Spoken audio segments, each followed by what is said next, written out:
ऐसे नहीं बेटा. Hai. Oke, halo semuanya, apa kabar teman-teman semua? Kalau biasanya Amir Khan selalu menjadi protagonis di filmnya, kali ini dia yang menjadi antagonisnya. Dan kebayangkan bakal semengesalkan apa film ini? Enggak. Film ini mungkin bakal jadi menyedihkan. Well, ini adalah sebuah film berjudul Secret Superstar.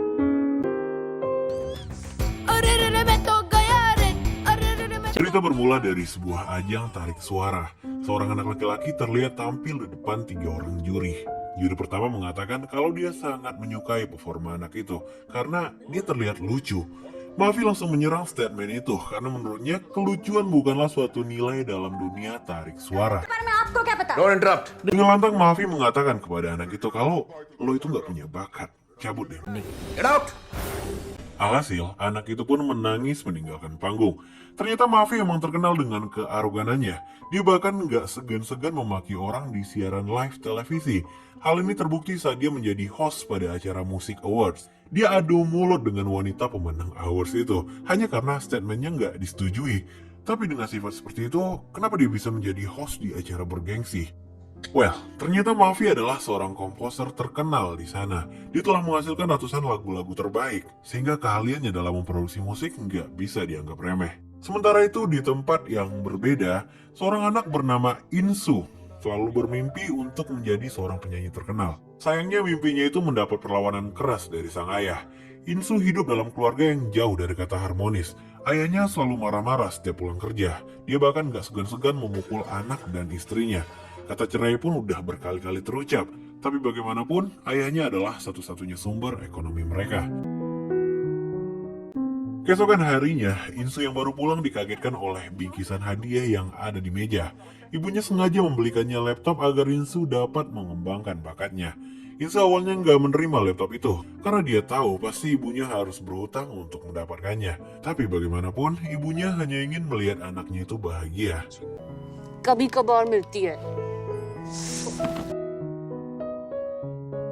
Pada malam harinya, Insu yang sedang mendengarkan lagu di YouTube teringat pada sebuah ide bahwa dia seharusnya juga melakukan hal yang sama. Berbekal laptop baru yang dia miliki, Insu mencoba merekam dirinya sendiri. Tapi semangatnya tiba-tiba hilang. Insu teringat apabila dia membuat channel, ayahnya pasti akan mengetahui kegiatannya itu. Ibunya yang gak ingin Insu sedih menyarankannya bernyanyi menggunakan cadar. Seenggaknya itu bisa menutupi identitasnya. Dan penyamaran ini pun dimulai. कोई ये बता दे है कि नहीं मेरी डगर. Tanpa tripod dan equipment canggih, lagu pun direkam. Liriknya menggambarkan kehidupannya saat ini. Insu bernyanyi dengan penuh penghayatan, hingga lagu pertamanya itu berhasil direkam. Melalui channel yang diberi nama Secret Superstar, Insu mengunggah video pertamanya. Gak ada views, gak ada like, apalagi subscribe. Berjam-jam dia menunggu, tapi tetap gak ada perubahan. कहा भी था मेरे को बकवास idea. Dan keesokan harinya, Insu telat menghadiri kelas. Karena kelas yang udah penuh, dengan santainya dia duduk di atas meja. Dari momen ini kelihatan kalau sikap Insu ini tengil, keras, dan mengesalkan.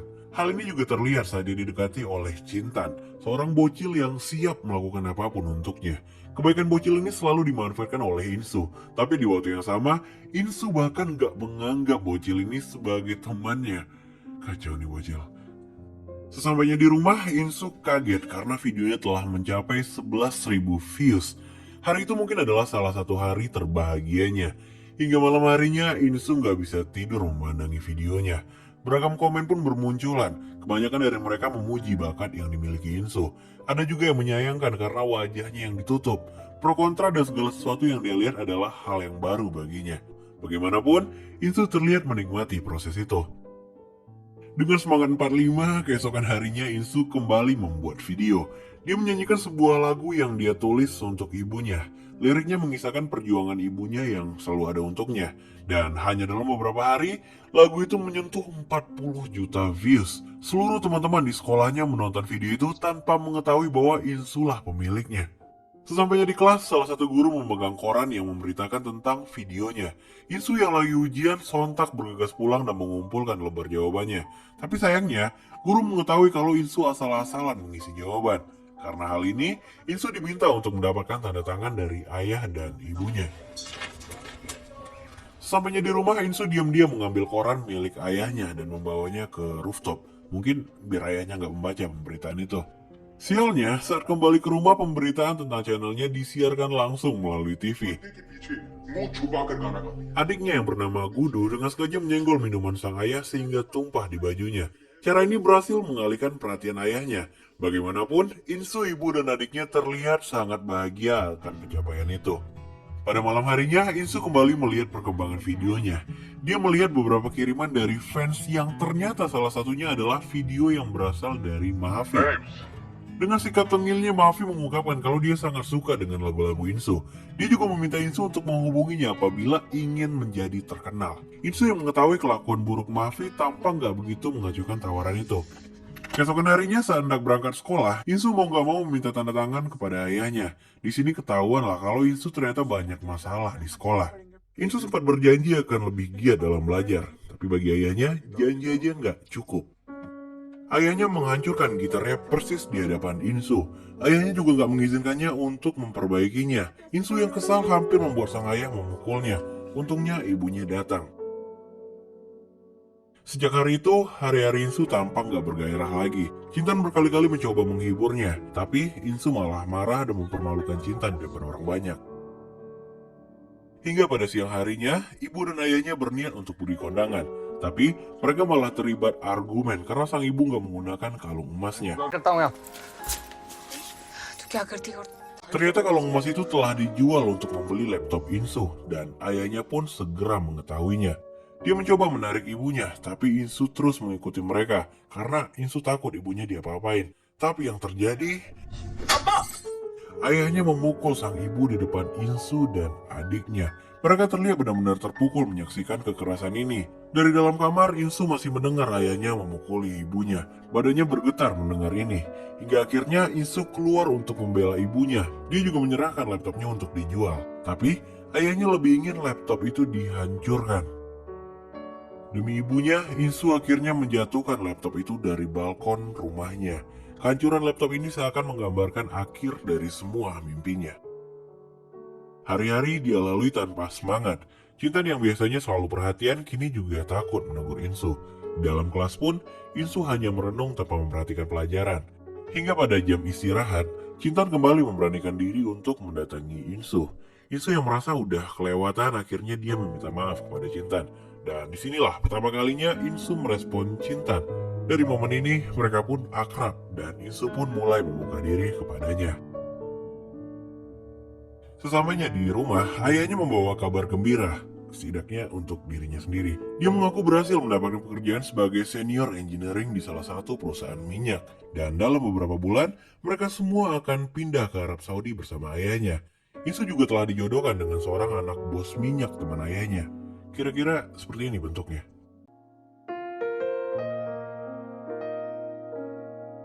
Insu sempat kesal karena ibunya nggak pernah menceritakan tentang hal ini. Dia berinisiatif mengajak ibunya kabur dari rumah dan meninggalkan adik dan ayahnya. By the way, adiknya mendengarkan saat Insu mengatakan ini. Tapi tentu saja ibunya menolak. Setelah itu nggak sengaja Insu mendengar berita di televisi kalau Mahafi baru aja bercerai dengan istrinya. Pengacara istrinya berhasil membuktikan kesalahan Mahafi di pengadilan. Yang artinya, pengacara bernama Sina ini telah memenangkan 11 kasus dalam 1 tahun terakhir. Entah apa yang dia pikirkan, Insu kini berniat menemui Mahafi. Keesokan harinya Insu meminjam handphone milik Cintan. Dia mencoba menghubungi Mahafi, tapi ternyata pulsa handphone milik Cintan ini nggak cukup. Cintan mengaku udah nggak punya uang untuk beli pulsa. Insu pun kesal karena menganggap Cintan nggak bisa diandalkan. Dia pun kembali memperlakukan Cintan dengan kasar. Tapi usaha Cintan melakukan miss call membuahkan hasil. Mahafi kembali menghubunginya sehingga Insu bisa berkomunikasi dengannya. Dalam panggilan telepon itu, Insu mengatakan kalau dia bersedia memenuhi permintaan Mahafi untuk rekaman. Tapi dengan syarat, Mahafi harus berjanji akan membantunya. Kesepakatan pun terjadi siang itu. Insu diminta untuk terbang ke Mumbai secepatnya. Untungnya, Cintan memiliki pengalaman naik pesawat sehingga dia bisa memberitahu Insu langkah-langkahnya. Dimulai dari keesokan harinya, terlebih dahulu Cintan membantu Insu untuk bolos sekolah dengan keluar melalui gerbang belakang. Tapi karena gerbangnya terkunci, Insu kembali memarahinya. Cintan akhirnya mencari ide lain sehingga Insu berhasil meloncati tembok pembatas. Cinta ini benar-benar mau ngelakuin apa aja lah pokoknya. Di sini, akhirnya Insu membalas perasaannya dan mengungkapkan bahwa dia juga menyukai Cintan. I also love you. Perjalanan berlanjut menuju bandara. Insu terus mengikuti saran Cintan, mulai dari alasan terbang sendirian hingga request tempat duduk di sebelah jendela. Sesampainya di pesawat, ternyata ada penumpang lain yang telah menduduki tempat duduknya. Insu yang memiliki sifat keras dan tengil mencoba menegurnya hingga akhirnya orang itu mengalah. It हमारी है. Get up.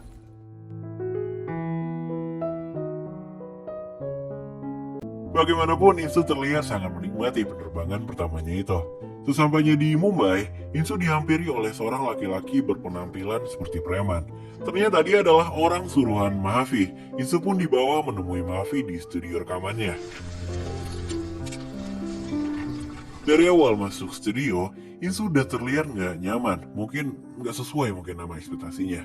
Mahfi juga tetap dengan gaya selengeannya yang lebih ke arah menyebalkan.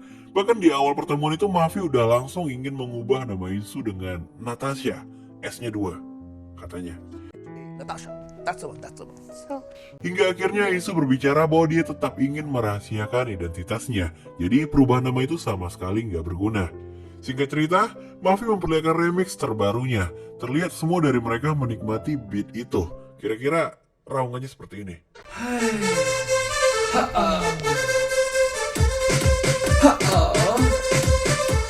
Di momen ini, Insu sepertinya setuju dengan perkataan ibunya kalau Mahfi itu senang meremix lagu-lagu yang aslinya udah bagus. Cut. चलो बेटा, माइक पे जाओ. Come on, show Tapi mau nggak mau dia tetap harus rekaman dan mengikuti prosedur. hi. Ha. ऐसे नहीं बेटा. Hai. Oke? 2-3 kali take diambil, tapi hasilnya nggak memuaskan. Produser pun sempat mengatakan kalau udahlah emang nggak bakat anak ini. Beberapa saat setelah itu, Insu mengajak Mahfi berbicara empat mata. Insu mengatakan bahwa ada masalah dalam lagu itu. Insu mengaku sangat sulit menghayati lagu itu apabila diberikan tambahan beat yang berlebihan. Mahfi pun marah kepadanya. Dia seakan diajari oleh anak SMA. Tapi sikap keras yang dimiliki Insu seperti matching dengan Mahfi. Insu kembali mengatakan bahwa dulu lagu-lagu Mahfi selalu diputar oleh ibunya. Bahkan Insu juga sering mendengarkannya. Tapi karena Mahfi mengikuti pasar, lagu-lagu itu diganti beatnya. Liriknya menjadi mati. Sama sekali nggak bisa dinikmati. Mungkin karena itu juga banyak label yang memboikot lagu-lagunya belakangan ini, ucap Insu. Perkataan ini benar-benar membuat Mahfi terpukul. Nada bicaranya langsung merendah. Karena jauh di dalam hatinya, sebenarnya dia juga berpikir seperti Insu. Insu pun meminta kesempatan terakhir untuk membawakan lagunya, tapi dengan versi originalnya. ये session cancel कर. वो 2007 वाला लगा. Well, rekaman pun dimulai. तेरी ही बोली बोलूंगी मैं. Setelah sekian lama, Mahfi akhirnya kembali tercengang melihat penampilan seseorang. Gak ada perkataan yang terucap. Dia benar-benar diam tanpa berkedip sekalipun. में ही सज जाऊं मैं नचदी फिरा छम छम छलिए Sesampainya di mobil, Mahfi kembali menegaskan kalau penampilan Insu tadi berhasil membawanya pada suasana pertama kali di rekaman. Insu pun akhirnya menagih janji Mahfi yang akan membantunya. Dan Mahfi baru menyadari kalau Insu belum dibayar. Tapi, bukan uanglah permintaannya. Insu meminta Mahfi untuk membawanya bertemu Sina, pengacara istrinya yang berhasil mengalahkan Mahfi. Ego Mahfi seketika naik, karakter aslinya juga keluar. Mentah-mentah dia menolak permintaan itu. Karena bisa dibilang Mahfi dan Sina itu udah kayak musuh bebuyutan. Tapi karena nggak tega melihat Insu sedih, dia terpaksa menurunkan ego dan menelpon Sina. तो बिल्कुल ठीक है मैं बहुत ही बदतमीज आदमी हूँ. You're right. Taking you. मेरे लिए नहीं. It's for this little girl. ये बच्ची के लिए. अगले. Singkat cerita, Mahfi berhasil membujuk pengacara itu dan sepakat bertemu pada minggu depan. 8 jam sudah Insu di Mumbai. Kini dia kembali ke sekolah. Pintu yang tadinya terkunci, kini gemboknya telah dibuka oleh Cintan. Insu pun kembali ke sekolah tanpa diketahui siapapun. Sesampainya di rumah, Insu kembali memarahi adiknya karena mengusik barang-barangnya. Gudu sempat minta maaf dan dia beralasan dia tengah menyiapkan hadiah untuk kakaknya itu. Tapi Insu langsung menolak mentah-mentah hadiah itu dan memarahi adiknya. तुझे कितनी बार कहा है उसकी सामान को हाथ मत लगाया कर तू. 1 minggu pun berlalu. Kini Insu kembali ke Mumbai untuk bertemu Sina. Insu menjelaskan kepada Sina bahwa ayahnya selalu melakukan kekerasan terhadap ibunya. Bahkan, ibunya pernah dipukul hingga patah tulang hanya karena lupa mematikan air. Sina mengaku prihatin mendengar cerita itu. Dia pun akhirnya membantu Insu dan menyiapkan berkas-berkas untuk ibunya. ठीक है ma'am. Singkat cerita, sampailah Insu di rumah. Insu langsung menceritakan semua perjalanannya kepada ibunya. Insu juga memberikan surat cerai yang bisa langsung ditandatangani oleh sang ibu. Ibunya sontak kaget dan marah mendapat perlakuan ini. Dia mengaku sedih karena Insu terlalu lancang, bahkan Insu nggak mengetahui apakah ibunya mau pisah atau enggak. Perdebatan antara Insu dan ibunya pun kembali terjadi. Insu bersikeras untuk tinggal dan hidup bersama mimpinya, sedangkan ibunya tetap memaksa untuk ikut ke Saudi bersama ayahnya. Insu yang kesal berlari ke rooftop. Dia memukul apapun untuk melampiaskan kemarahannya.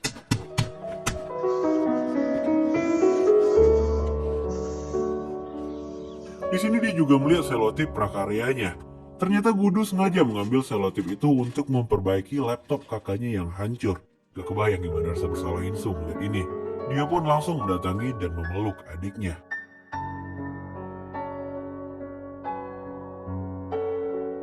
Di waktu yang sama, neneknya juga meminta Insu untuk meminta maaf kepada ibunya. Insu jelas menolak perintah itu, karena menurutnya ibunya lah yang salah mengambil keputusan. Sampai akhirnya, si nenek bercerita bahwa dulu saat Insu lahir, ayahnya memaksa ibunya untuk menggugurkan bayi itu. Tapi yang dilakukan sang ibu, dia malah kabur dari rumah sakit dan kembali saat Insu telah berumur 10 bulan. Well, sejak malam itu, udah gak ada lagi mimpi yang harus dikejar. Semua yang harus dilakukan hanyalah mengikuti perintah. Setidaknya biar bisa sedikit membayar perjuangan ibunya dulu, pikir Insu. Channel YouTube-nya kini udah gak ada. Dia menghapusnya. Hari-harinya kembali murung, gak ada semangat sama sekali. Bahkan berita saat Insu dinobatkan sebagai nominasi awards pun gak menarik lagi baginya. Pada malam itu, keluarga Insu berkumpul di ruang TV. Berita kembali menyiarkan prestasi Insu melalui Secret Superstar. Insu bahkan gak menoleh lagi ke TV itu. Setiap hari, ibunya sedih melihat Insu. Dia seperti orang hidup, tapi tanpa tujuan. Sampailah pada hari kelulusan, yang artinya itu adalah hari terakhir Insu di sana. Cinta memberanikan diri meminta izin kepada ibu Insu. Dia mengaku ingin mengajak Insu makan es krim sebelum Insu benar-benar meninggalkan kota. Ibunya yang gak tega meminta mereka untuk menikmati waktu terakhirnya. Mereka pun akhirnya diizinkan untuk pulang sebelum malam. Insu dan Cintan pun bersenang-senang. Mereka berkeliling kota, menaiki wahana dan pergi ke toko musik. Saat cek sound, Insu malah jadi tontonan di sana, tapi semangatnya telah hilang.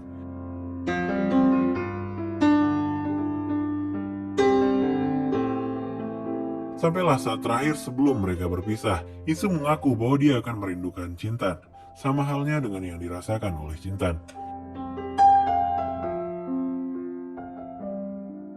Singkat cerita, sampailah mereka di bandara.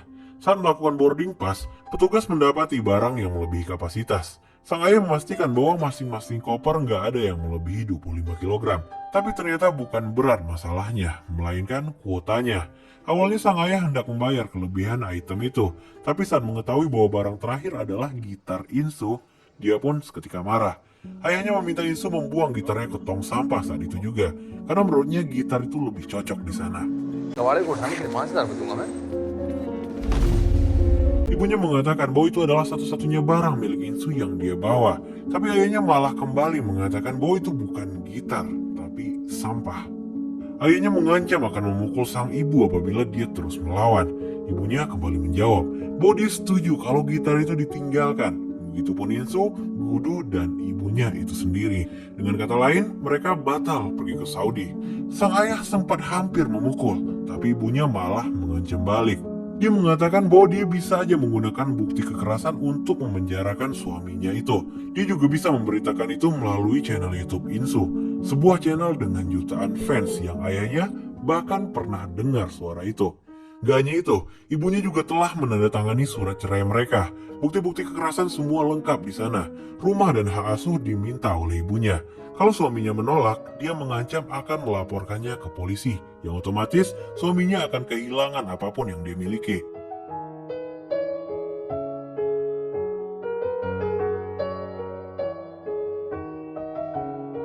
Gak Gak ada lagi nada tinggi yang bisa diucapkan oleh bapak-bapak itu selain memohon kepada anak dan istrinya untuk tetap bersamanya ke Saudi. Sayangnya semuanya udah telat. Insu, adik dan ibunya menghanguskan tiket mereka dengan keluar dari ruangan itu. Sesampainya di lobi, ibunya langsung meminjam handphone milik seorang di sana. Dia meminta Insu untuk menghubungi Mahafi dan memintanya untuk menjemput mereka menuju Music Awards malam itu juga. Alhasil sampailah mereka di sana. Panggung megah itu seakan telah menyambut kehadiran Insu. Pemenang pun akan segera dibacakan oleh host. Host menyampaikan bahwa nominasi penyanyi wanita terbaik jatuh kepada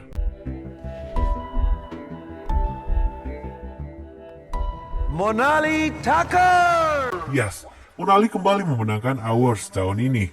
Mafi tampak gak percaya. Sebaliknya, Insu terlihat pasrah dan menerima keputusan itu.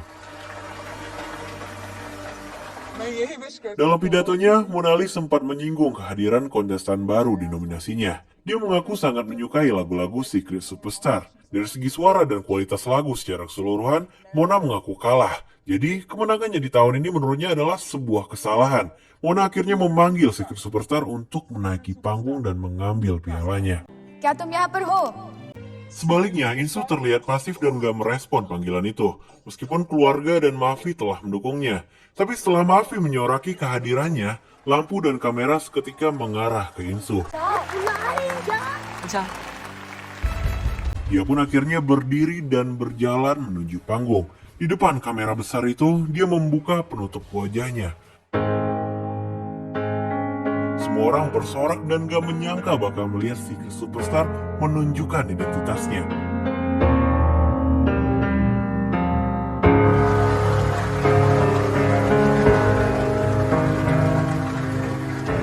Di dalam pidatonya, Insu mengungkapkan bahwa dia sebenarnya bukanlah Secret Superstar, karena semua yang dia lakukan bisa terjadi karena pengorbanan ibunya. Dia menceritakan seluruh perjuangan ibunya hingga Insu mencapai tahap ini. Di akhir kalimat, Insu mengatakan bahwa yang sebenarnya berhak mendapatkan nama Secret Superstar pada malam itu adalah ibunya sendiri. Film pun berakhir dengan bahagia. Insu berlari memeluk ibunya. Suasana haru ini diiringi oleh lagu yang pernah dia ciptakan untuk ibunya.